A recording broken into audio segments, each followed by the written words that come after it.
Hello and welcome to the Just and Sinner podcast. I am your host, Dr. Jordan Cooper, and thank you so much for joining me once again, as always, on the program today.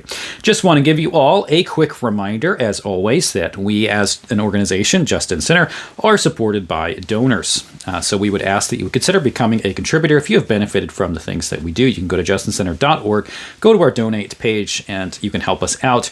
That way we can continue providing the materials that we do.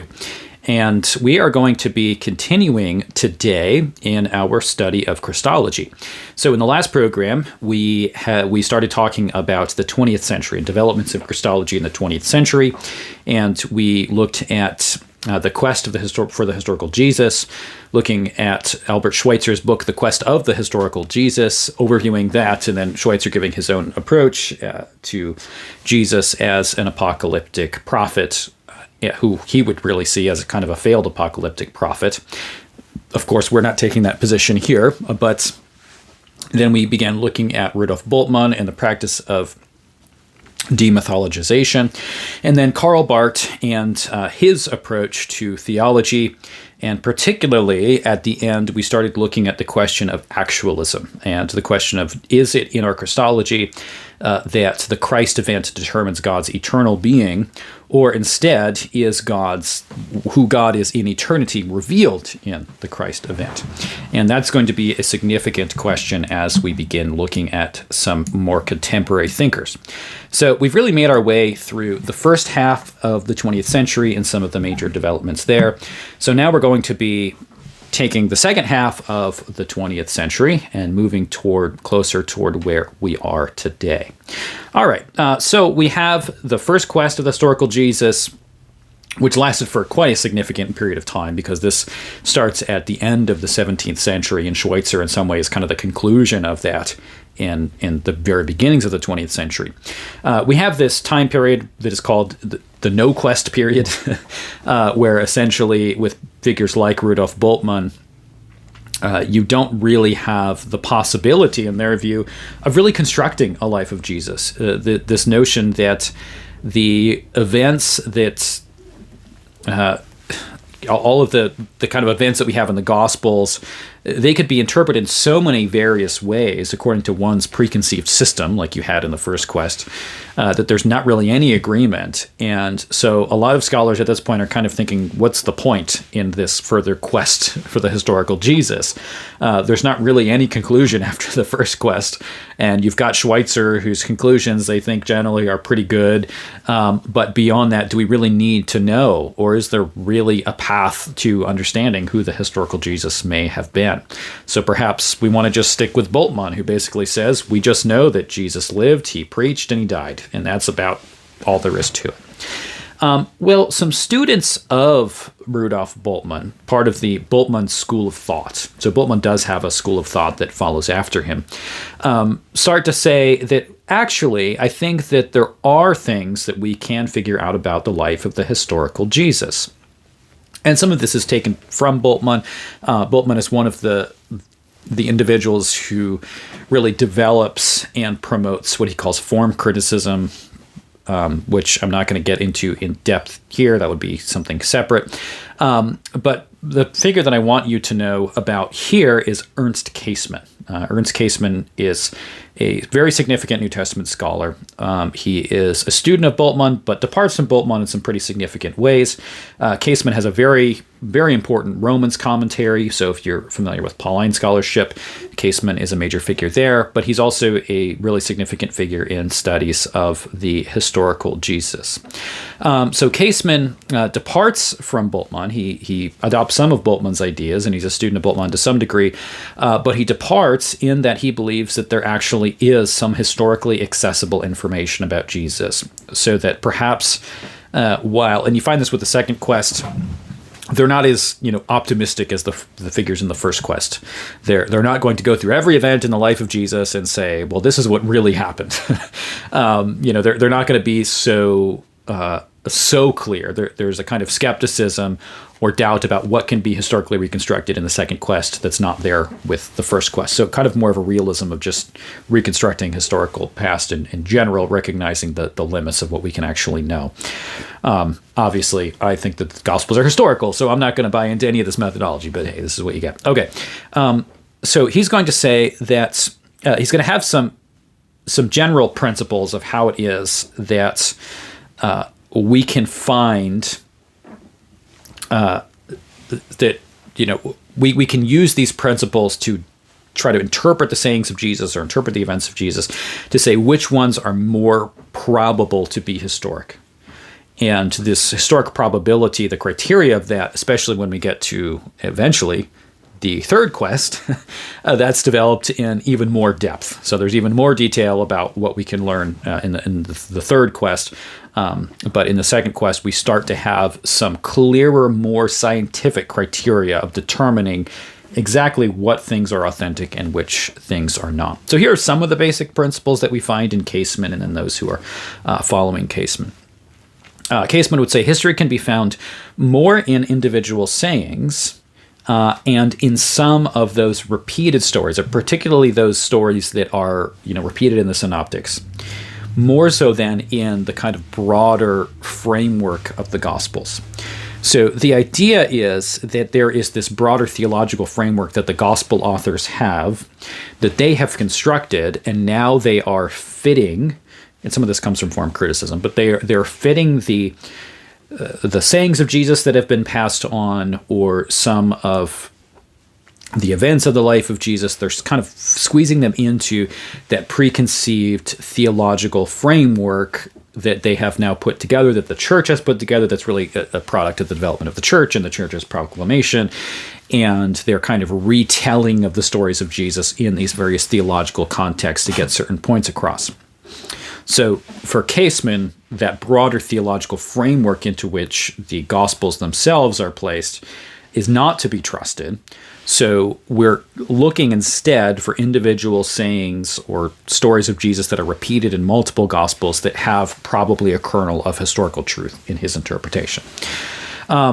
So there are basically three stages of development that create what become the Gospels. The first is that there are sayings of Jesus and brief narratives of Jesus that probably have truth to them. And these sayings came from Jesus, or the stories came from those who were close to Jesus, his close disciples, apostles, whoever else. And these things started to spread by word of mouth. And obviously, this is a much more oral culture than we are today. Not everything gets put to writing immediately. Basically nobody believes that the Gospels were written immediately after the resurrection of Jesus. So there is a period of oral testimony. Pretty much everybody believes that, whether conservative or liberal in your theology. We all recognize that there is a time period in which the sayings of Jesus are passed around orally to some degree. So they would say that there are sayings and brief narratives, again, brief, because these are the deep narratives are developed later as part of a reworking of the church in trying to put Jesus, stories about Jesus, into the broader theological framework. So the brief narratives, though, are the ones that are easier to spread by word of mouth.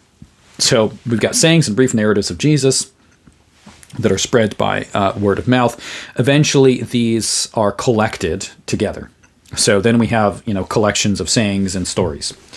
And you get to something like, say, the Q Gospel. If you're not familiar with the Q Gospel, basically just to summarize, the three synoptic Gospels, Matthew, Mark, and Luke, have tons of overlap in the stories and sayings of Jesus.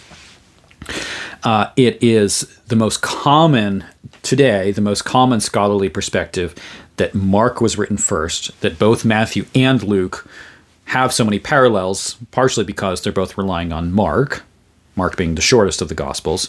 But then there are these other sayings of Matthew and Luke that overlap exactly, that aren't found in Mark. So the argument is that they must come from somewhere else. That is called the Q source. Now, there are different takes on Q. Some say it is just oral tradition. Some say there are pieces of writing. Some say there are multiple Qs. It's not a document or something that we actually have any access to in any way whatsoever. It's a hypothetical text or set of sayings that Matthew and Luke both relied upon. But the idea is that something maybe like the Gospel of Q was really, and the Gospel of Thomas is kind of like this too, that has kind of disconnected sayings or teachings of Jesus. So you've got these collections of the sayings and teachings of Jesus, but eventually the gospel writers are going to then take those disconnected sayings and stories of Jesus and kind of fit them into an overall framework that makes sense. So now you have the theological framing of the narrative and of the sayings of Jesus that are trying to get across a theological message that is not necessarily what Jesus himself actually meant. So he's kind of, Jesus himself is squeezed into what is the doctrine of the church, or that the church wants to promote through the gospel writers. So that means that the historical Jesus is not one who holds to the theological opinions of the gospel writers in Käsemann's account, but instead we have to get behind the theology to find what the authentic words and sayings and beliefs of Jesus may have been. All right, so we have some other principles that he lays forth here. The most valid sayings in his view are those which are most unlike first century Judaism. So there is a criteria of dissimilarity with some original ideas, and that is to say that probably the most original ideas are the ones that would have come from Jesus himself, because the things that are more like what other Jews are saying, it would have been kind of easy for the church to just bring those, because that was already their framework and worldview. It would have been much easier for them to bring in those ideas than to bring in things that are foreign. So if there are things that are largely unlike first century Judaism, we could trust that they probably did have their source in something real, because the church would likely not have come up with those kinds of things on its own. Multiple attestation is a principle that generally is going to be used in the second and third quest as well, which is that if something is attested to multiple times, it's more likely to be true. And that, to be clear, like in historiography, that is a valid principle. I mean, this is true when you're talking about, a court case, that if you have one witness saying something, it has a certain level of validity. But if you have 5 witnesses who all don't know each other and all say that they saw exactly the same thing, obviously that's going to have a lot more plausibility. It's going to have a lot more credibility when you have multiple sources. So multiple attestation, especially when that attestation doesn't exactly match, right? Because if they exactly match word for word, they're probably relying on a common source, right? If you have an event where some kind of crime was witnessed, and you ask 3 witnesses about the crime, and they all say word for word exactly the same thing, there is a very high probability that they talked to each other and came up with a story, which means there may be guilt on behalf of those 3 people that they conspired together. But if they have the same general themes, but it's clear that they're not relying on each other's ideas, then it's more likely to be true. Of course, again, the assumption here is not one that the Gospels are the actual divine revelation of God, because from that perspective, I wouldn't apply the same general principles that I would apply to like a court case or witnesses to something that I would to the Gospels, because I believe them to be a divinely inspired text. So I'm going to look at them differently than someone like Käsemann will, but this is his perspective. Okay, the next principle is the principle of embarrassment. And this is that there are certain sayings of Jesus that don't seem to, that may cause embarrassment, things that it doesn't seem like would have just been made up, or the church wouldn't have had impetus to teach those kinds of things. So, for example, there is that instance of the Gentile woman where Jesus uses the language of dogs, throwing food to dogs. Well, that could be quite offensive, especially if the Gospels are now the Christian faith is being brought beyond the Israelites to the Gentiles. Well, that seems kind of weird. Why would you have this offensive statement calling a Gentile woman a dog? That's kind of embarrassing for the Gentiles. So that therefore means that that's probably a more true statement. So that's something that can be relied upon more heavily because of that principle of embarrassment. And then the final principle that we find here is one of coherence, which is simply that those things which cohere with what has already been determined to be historical by these other principles. So we've already had a kind of, through these principles, you can get a general picture of what things they would say are true about the life teachings of Jesus. And then that which coheres with that picture that's put together there is more likely to be true as well than something which contradicts that picture. All right, so those are some of the basic principles that are being used in this second quest. Okay, most preaching of Jesus was originally about Jesus. So essentially, this is the idea that a lot of the things that Jesus preached were really things that were preached by the apostles about Jesus. This is what's the developed kerygma of the church, or the proclamation or teaching of the church. And then that kerygma or teaching of the church is then read back into the mouth of the historical person of Jesus. So the clearest place they're going to point to where they say this is the case is especially in the Gospel of John. The Gospel of John is a very theological gospel. Jesus gives implications of things like the Eucharist and baptism and things that the church is doing. Or you have Matthew 18, where Jesus talks about how the church is to function. Well, the church wasn't even established in the life of Jesus. So they would say, well, this is just later proclamation of the church. This is how the church developed. And then in order to try to verify what it's doing, the church then puts those things into the mouth of Jesus to say, well, this actually comes directly from Jesus.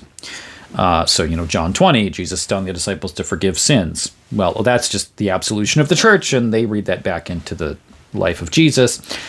So most of the things that Jesus is teaching, in their view, are not actually from the historical Jesus. That's just the teaching of the church that is then placed narratively into the mouth of Jesus as if he himself was actually teaching those particular things. All right, so there you go. That's how they view the sayings of Jesus. So ultimately, the conclusion from there is that most of what we know from the Gospels is not authentic. So the majority of what we have from the Gospels is that kerygma of the church. The majority of what we have in the Gospels is not actually from the mouth of Jesus. So they're going to say then, well, what can we know historically? So here's Käsemann's summary here of what he finds as actually historically plausible in the life of Jesus. First, that Jesus existed. Again, everybody's rejecting Jesus mythicism. Nobody takes that seriously, except for, edgelords on Reddit or something. Okay, then you have, second, Jesus has some conflict with the Pharisees. So they believe that there's something historical to the fact that Jesus is confronting the Jewish leaders. Obviously, that's what leads to his death. So there has to be conflict there. We can't, however, trust, in their view, we can't even trust what the conflict is as written in the Gospels, because that's largely the kerygma of the church being read back in to those conflicts, but some conflict existed. The third point, Jesus is known for being a miracle worker. There's the historical kernel, they would say, of the miracles of Jesus. This also shows up in anti-Christian later Jewish polemics that Jesus is referred to as a magician, so that he's known to be a guy who works miracles. Jesus believed in his ability to cast out demons. So while a lot of these individuals are anti-supernaturalists that would hold to this particular question of the historical Jesus, so they may not believe that Jesus actually casted out demons, they're going to say that he at least said that he could cast out demons. Then the fifth point is that Jesus was a teacher. So he taught some things. I mean, that's pretty undoubted. Pretty much everybody believes that. And then the sixth point is Jesus was crucified. So they believe in his literal historical death. But that doesn't mean that there, in their view, is a historical literal resurrection. And at this time, we have a number of proposals about how it is that we understand the resurrection of Jesus in ways to try to explain it in an anti-supernatural sense. And the theories become pretty ridiculous, honestly. They become pretty wild, anything to try to kind of explain away the reality of the resurrection. But that would be another time to explore some of that. Okay, so then we have another figure who's really influential here, Gunter Bornkamm. Gunter Bornkamm is also a very important Pauline scholar. He has a book on Paul that was very, very influential. And I've done a lot of reading on Pauline scholarship. So what I've read a lot of these figures on like Reed and Schweitzer and Bornkamm and Käsemann. I've read a lot of their writings on Paul as well as some of the writings on Jesus. So Bornkamm, just quick overview of some Bornkamm ideas, so we can move on here because I could spend the whole time talking about this. But there's going to be significant overlap between Bornkamm and Käsemann here. But he would say that there is a strong tie between the church's kerygma and the historical person of Jesus. So Bornkamm, also student of Moltmann, but moves in a much more historically oriented direction. He's more optimistic, I think, than Käsemann is. It's been a while since I've read their treatments of the historical Jesus, by the way. So I've done some overview of this, but I read a lot of this like at least 10 years ago. So there's a strong tie between the church's kerygma and the historical person of Jesus. So the church's kerygma doesn't just come out of nowhere, but it does arise out of the actual historical teachings and in person of Jesus. That doesn't mean that he is doing this in the same sense as, say, the Lutheran Orthodox would, in admitting the historicity of the gospel narratives as a whole. But he is saying that there is a real strong rooting in history between kerygma and the person of Jesus. So he's not going to have this very strong divide between kerygma over here and contradictory life of Jesus over here. Okay, so here are some things that he later comes in his writings to say were later developments that probably do not have historical grounding. The first of these is going to be the birth narratives. So you find this in a lot of scholarship. I mean, this is kind of almost first assumption, is that, of course, the birth narratives are not true. And the reasoning for this largely is, well, it's the case that when you have important historical persons, you want to kind of give them miraculous births because it gives them a nice origin story. And there's some truth to this in historiography, in that, look at the stories that are developed around dictators around the world. They often have these weird narratives about their birth and when they were born, because they're trying to kind of create this mythology around this person to get adherents. So they're saying, well, obviously that's the case with the life of Jesus. So obviously we can say that, say Luke's long narrative account of the birth of Jesus, all of that can be rejected as non-historical. That's what that Bornkamm is going to say here, along with many others. Another point here is he rejects Jesus' own messianic consciousness.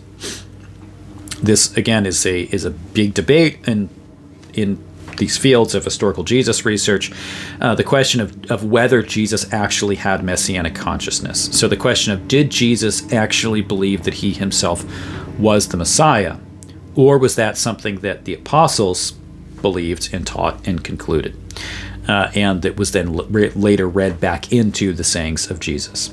So Bornkamm is going to say Jesus did not believe that he was actually the Messiah, but it was only a later apostolic reflection on the life of Jesus that they came to the conclusion that he was the Messiah, and then language about him being the Messiah was then imported back into the gospel narratives themselves, into the mouth of Jesus, even though Jesus himself did not teach or believe those things. All right, that's the argument here. So Bornkamm, like Käsemann, is going to say many of the sayings of Jesus don't have historical grounding, that they are the product of kerygma, the later kerygma of the church being read back into the life of Jesus. Bornkamm is going to say that though there is historical validity to some of the gospel narratives, many of the miracles of Jesus, he's going to say, are nothing more than the product of later mythological development in the proclamation of the church. When we get to the question of the resurrection of Jesus with Bornkamm, there is a bit of ambiguity. It's not always clear exactly what he is saying about the historicity of the resurrection. But he is saying that, at least in a verifiable historical sense, the resurrection is not true. But he is going to speak about some kind of truth to the resurrection.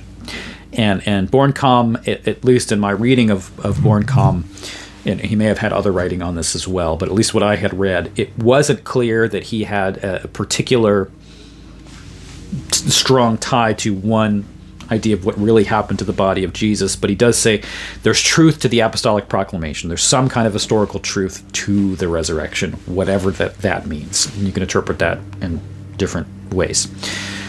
All right, so there is the summary here of this second quest for the historical Jesus. All right, so then we have, we're going to switch gears there into now the kind of systematic theological realm. So to say what's going on in the realm of systematic theology, particularly that which is influenced by Barth at this time. And so the first figure we're going to speak about is Jurgen Moltmann. Jurgen Moltmann's birth is 1926. He's actually still alive. I mean, he's getting close to 100 years old, but he's, at least as I'm recording this, as far as I know, he's still alive at this point. So Moltmann is a professor of systematic theology at the University of Tübingen. I have been told by a German listener that pronunciation is wrong, so I don't know. Sorry. Tübingen, is that right?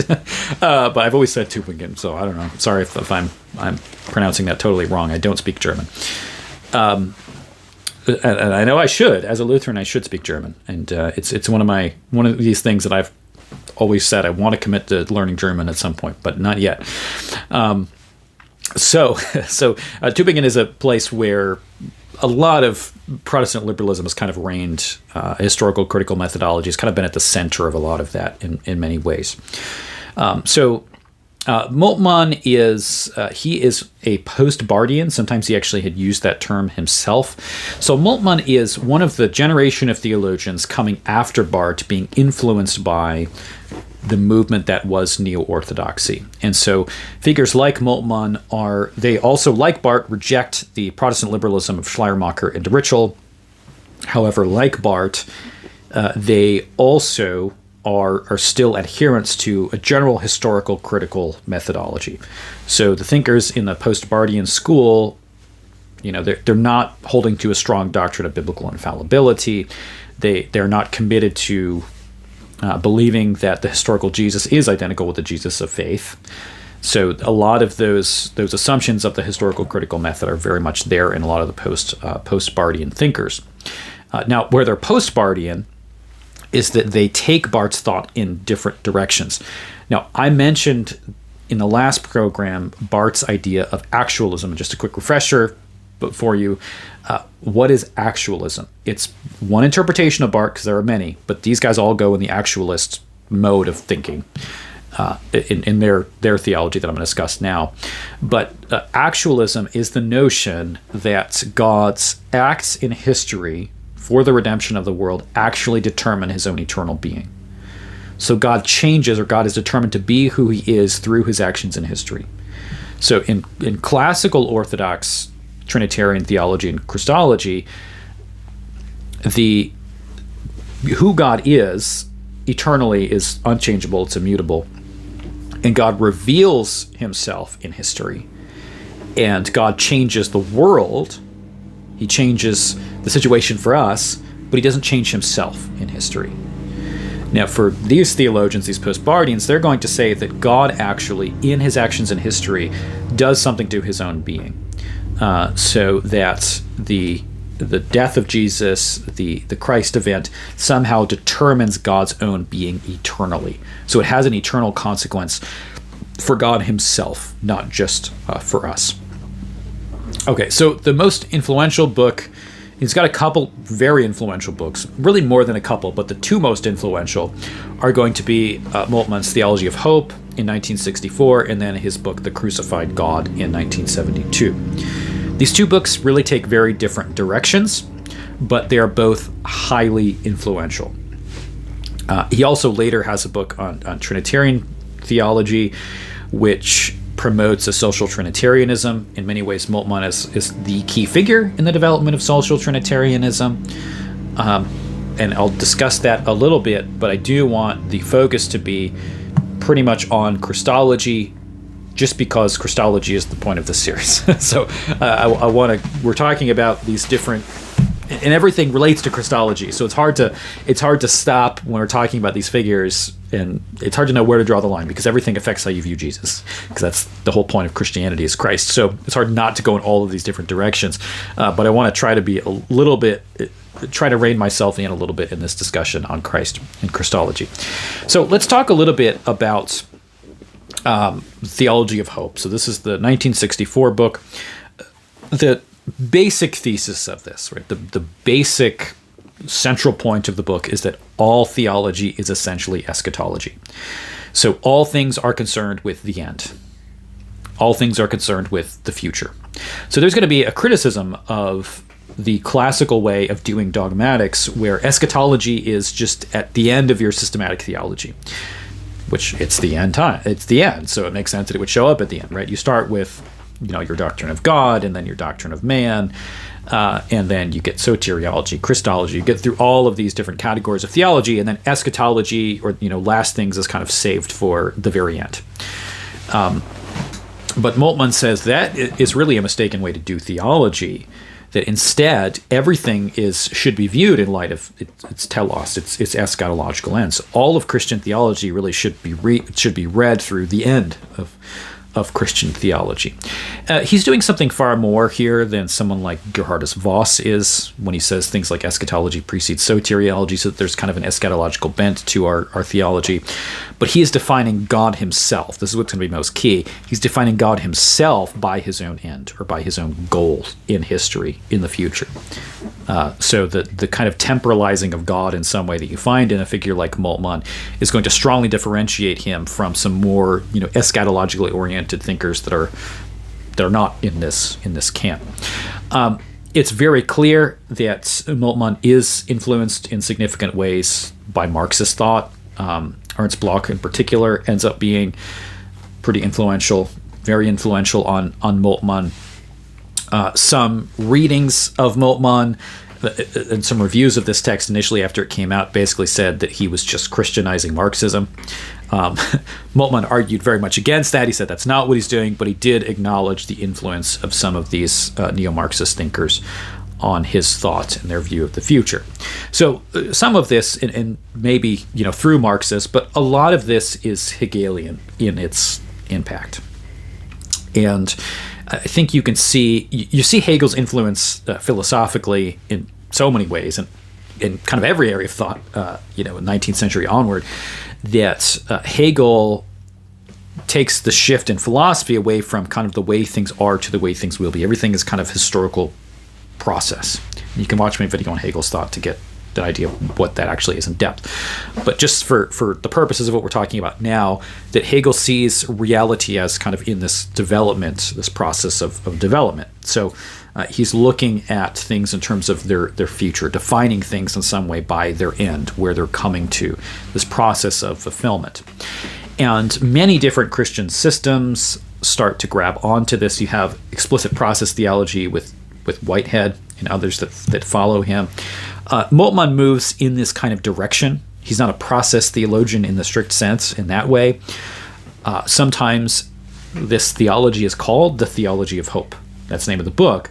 But sometimes, you see postbardianism, but sometimes Theology of Hope defines this whole era of theology, largely in the 1960s and the 1970s. So the early writings of Robert Jensen or Wolfhart Pannenberg or Karl Bratten or Jurgen Moltmann are the major figures, at least that I'm familiar with. I'm sure there are plenty of others as well, but those are the ones that I don't know, that I've read significantly. And all of them have overlap with Luther or Lutheran writings as well. To some degree, though, Moltmann is considered Reformed rather than Lutheran, though he does rely a bit on Luther, especially in the cross-centeredness of the crucified God, though he goes very different directions than Luther does. Okay, so all theology is eschatology. That's the kind of primary theme or thesis of the book.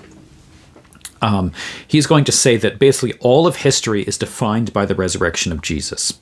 So he's going to try to place the resurrection in a central position. And this is something that's going to happen a lot in 20th century theology, eventually leading to someone like N.T. Wright, who is going to very clearly emphasize the historical nature of the resurrection.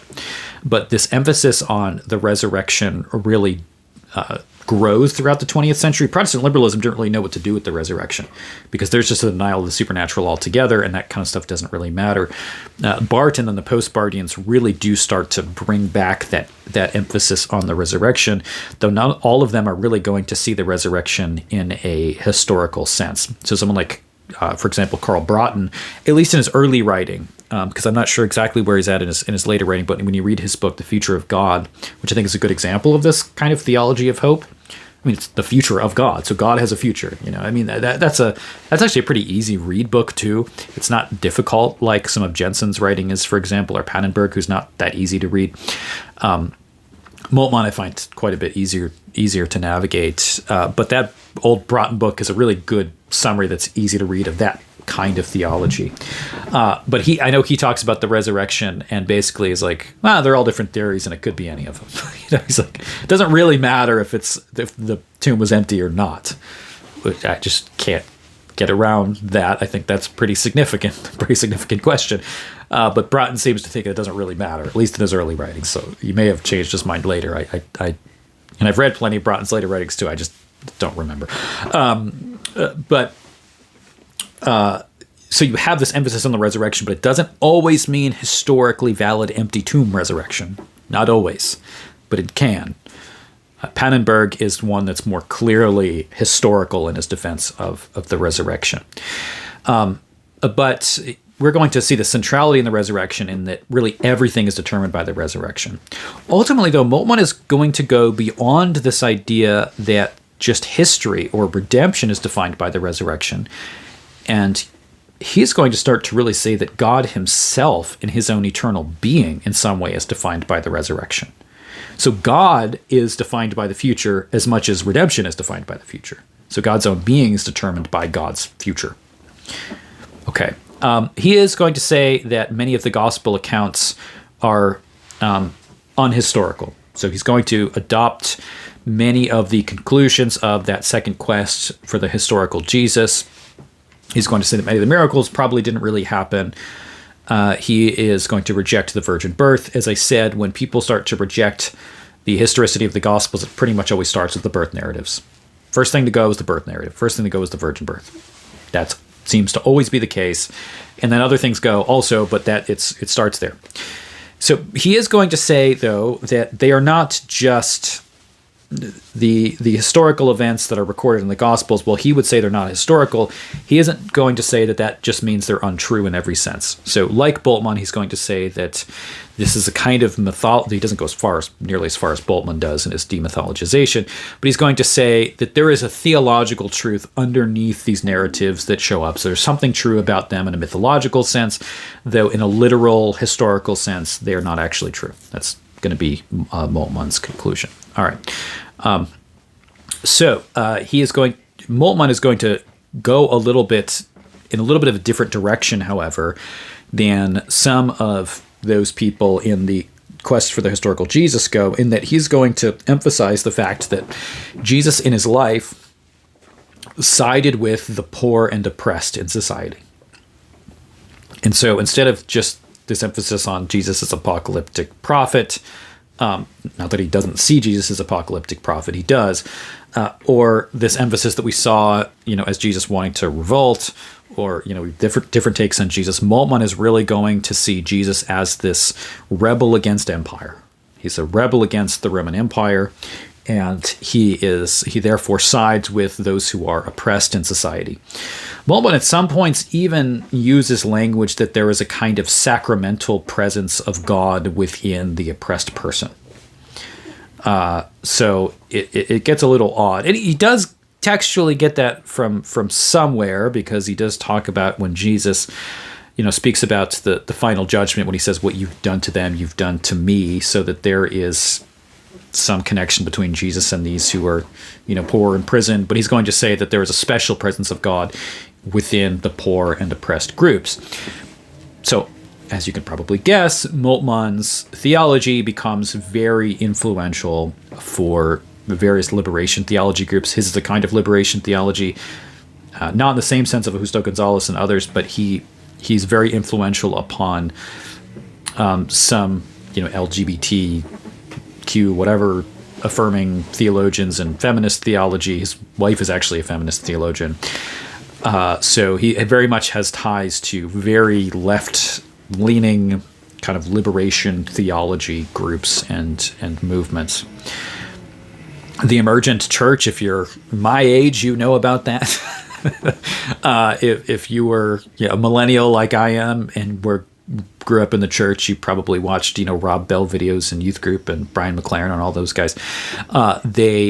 Shane Claiborne's another one. I mean, these guys were very influential for like a very brief period of time. They had their little minute of fame in evangelicalism, and I guess they're all still around, but I don't know really what's happened to all of them. I haven't kept up with them, but they were all very influenced by Jurgen Moltmann.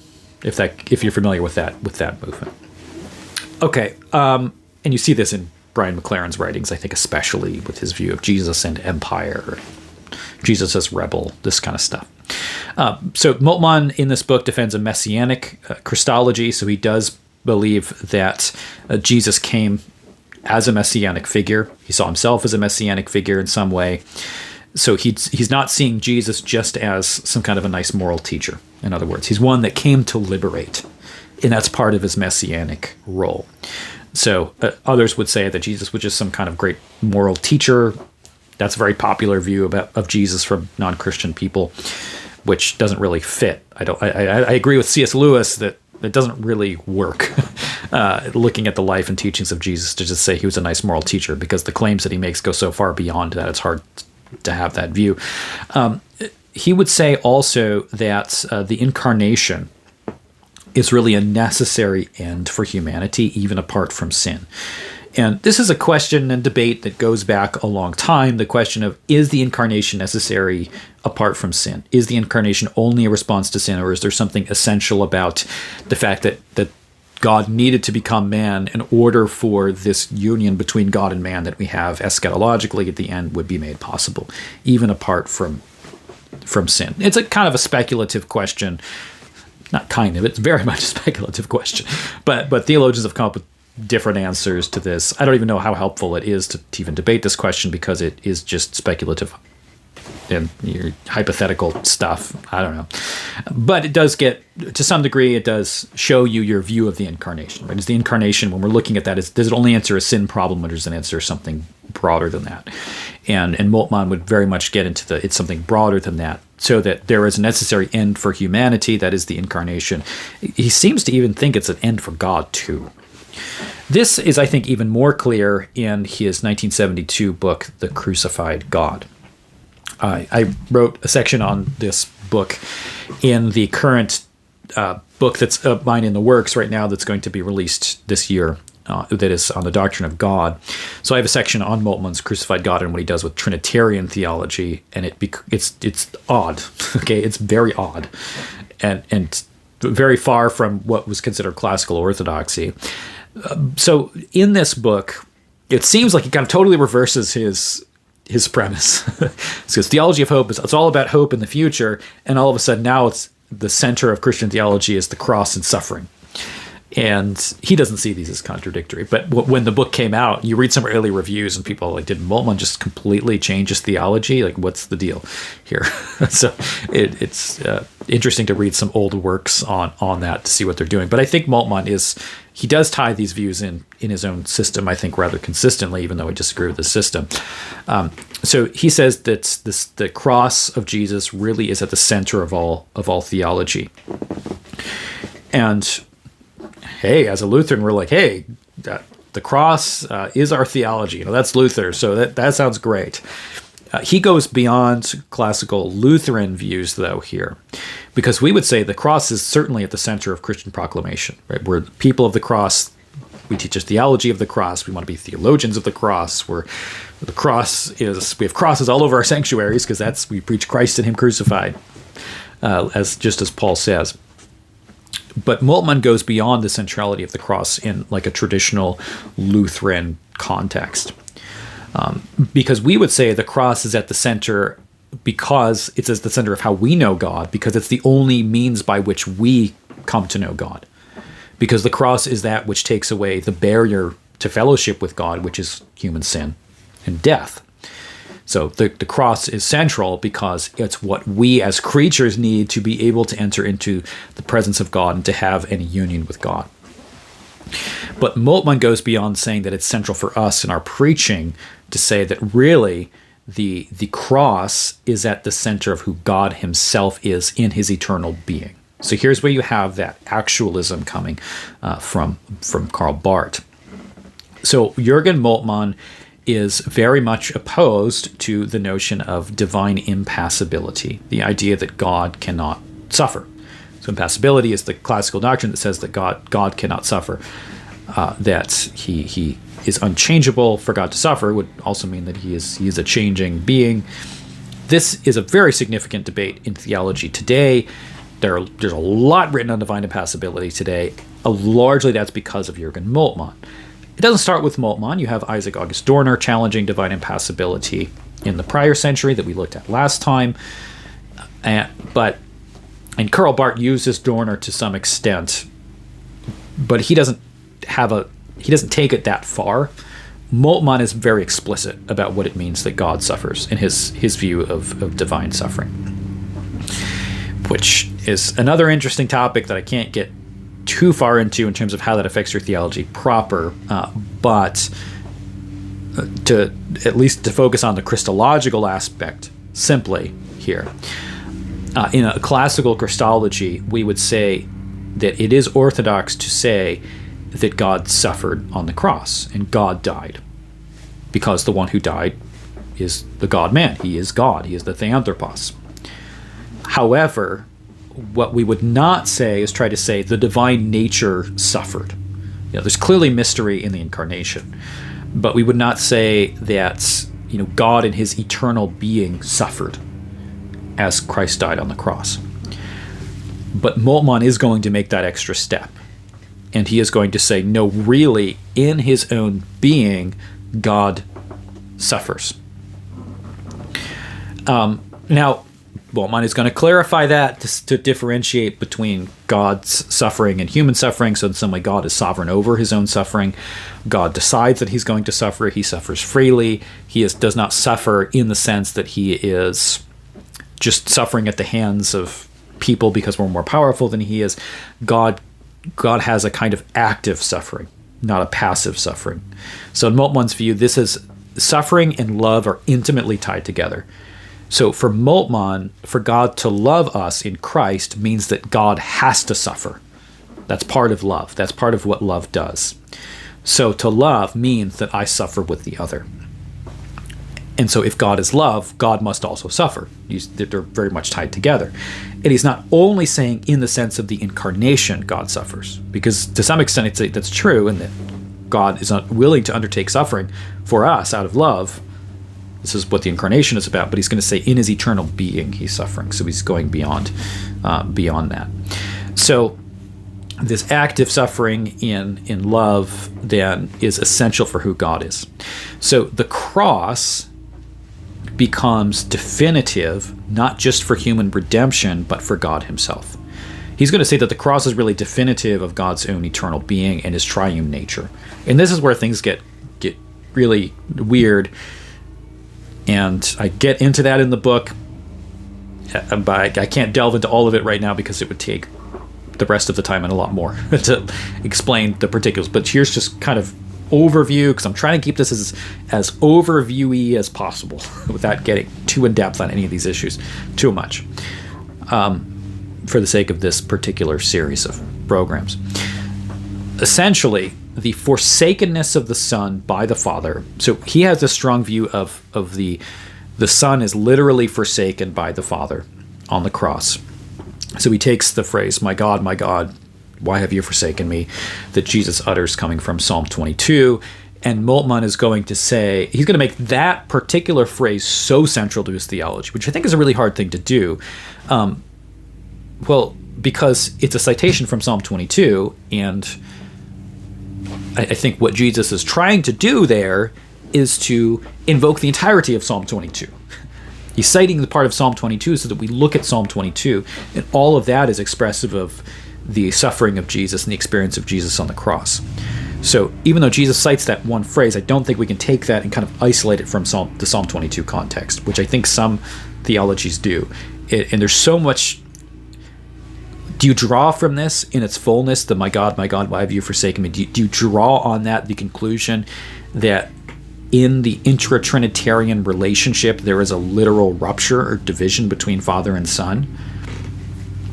You end up in all sorts of weird Trinitarian problems when you go there, and it's reading a lot into a very brief citation of Jesus that has an entire context, which is all of Psalm 22, which goes on to talk about all of these other events that are related to the cross of Jesus.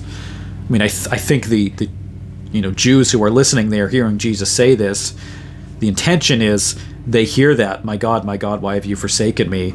It brings to mind the psalm that he's talking about, and all of a sudden they start to think, oh, they pierced my hands and my feet. For them to recognize, oh, this was prophesied, actually. So I think that's the point of what Jesus is doing. Now, I'm not saying we ignore the fact that there is a feeling of forsakenness, but the question is that the cry because of the burden of taking upon sin, especially through his human nature, or is that a literal rupture in the divine being? And I don't think we want to go with the latter option, but that's what Moltmann does.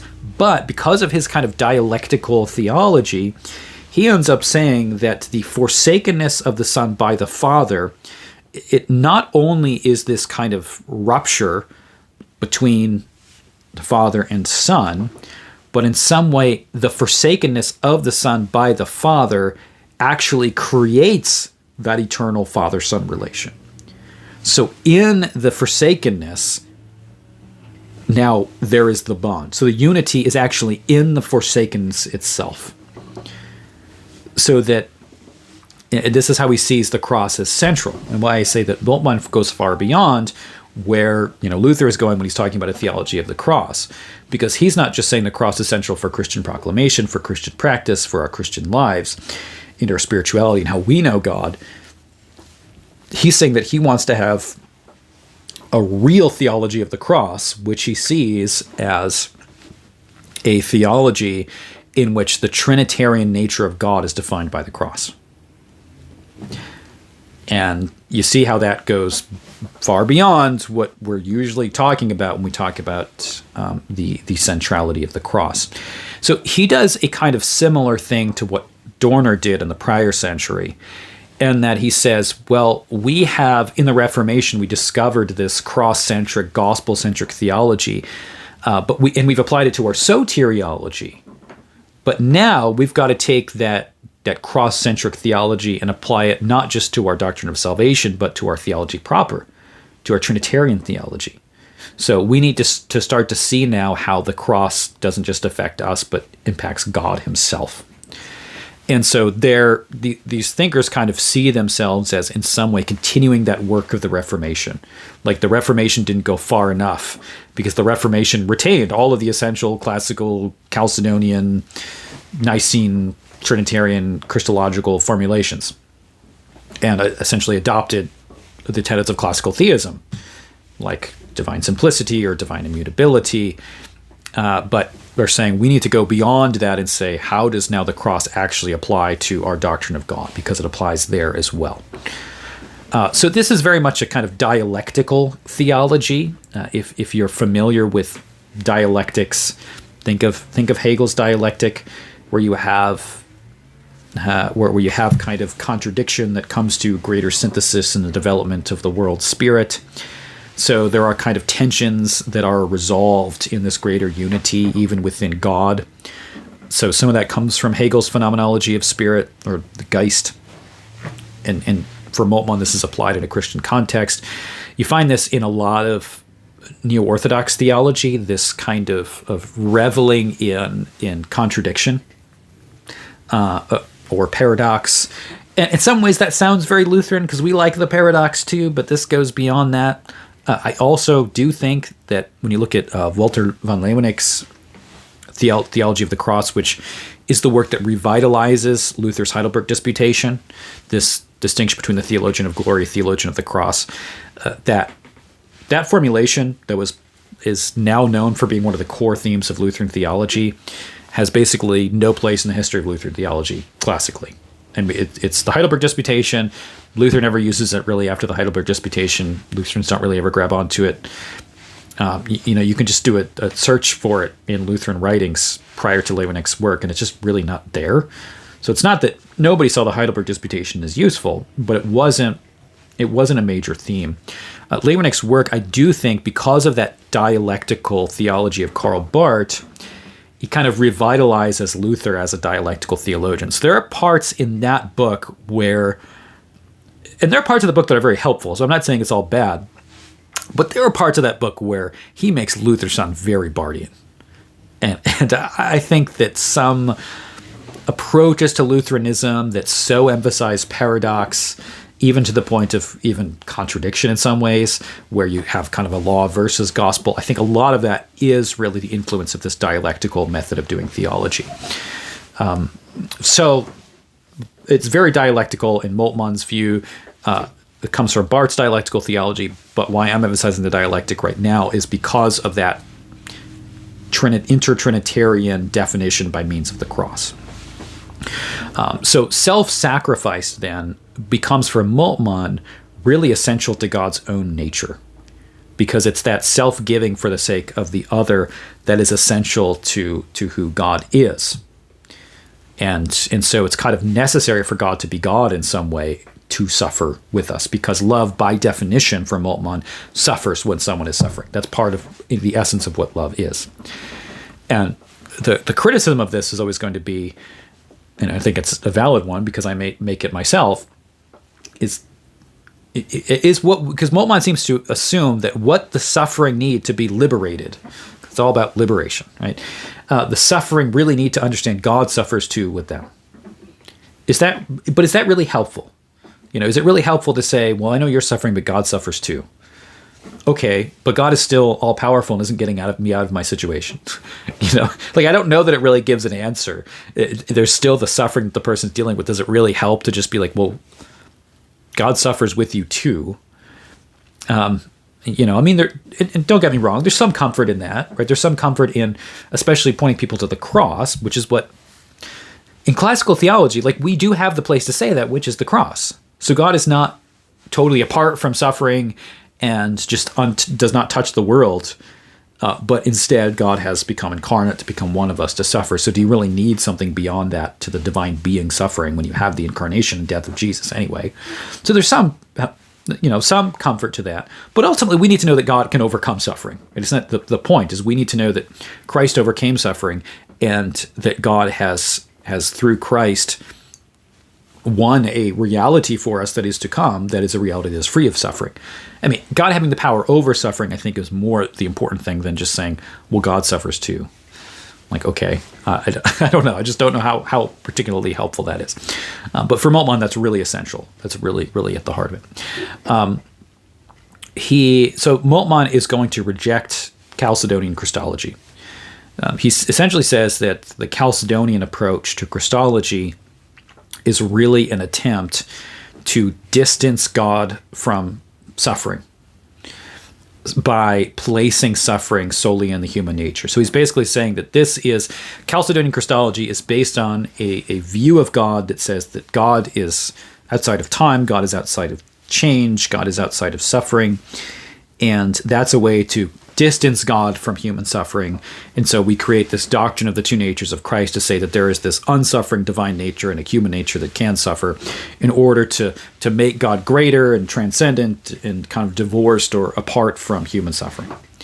So that's his criticism. So he's going to see Chalcedon as wrong. I mean, he's rejecting Chalcedonian Christology because of its view of divine impassibility, that God cannot change and God cannot suffer, immutability and impassibility. So then, it should be no surprise that he is a proponent of kenotic Christology. If you've watched our kenotic Christology program in this series, you'll know about kenoticism, the idea that the divine actually gives up something of itself in the incarnation. So he has a strong kenotic Christology, but he's also going to say it's not just the Son, but also the Father is affected. This is a patripassionism, which is that the Father also suffers, and so does the Spirit suffer. So that there is a Trinitarian suffering in the cross. It's not just the kenoticism in that it's just the Son, but it's the Father, Son, and Spirit. It's an inter-Trinitarian suffering that occurs. Then, just quick note, 1980, Moltmann releases his book, The Trinity and the Kingdom. This book is highly influential for the development of social Trinitarianism. It's not the only social Trinitarian book. You have social Trinitarianism really since Barth, especially in the post-Barthians, you have different forms of it, but this becomes the major work really defining social Trinitarianism. So that Moltmann rejects a classical doctrine of the Trinity as defined by the classical creeds of the Church, something like the Nicene or Athanasian creeds, and instead adopts a social Trinitarianism, which sees the unity not of persons, not as a unity of essence, but in this kind of perichoretic interpersonal relationship of communion with one another, which I argue is really a form of tritheism, and I think that's essentially where Moltmann's theology ends up. All right, so I didn't get a chance to get to the third quest for the historical Jesus, or Robert Jenson, or Wolfhart Pannenberg, so we'll then talk about that next time. So we'll do a third on 20th century Christology, looking at some of these movements to get through the rest of that. So thanks for watching. Make sure if you haven't yet, you subscribe on the YouTube channel and on your podcast app, and we will see you in the next one. God bless.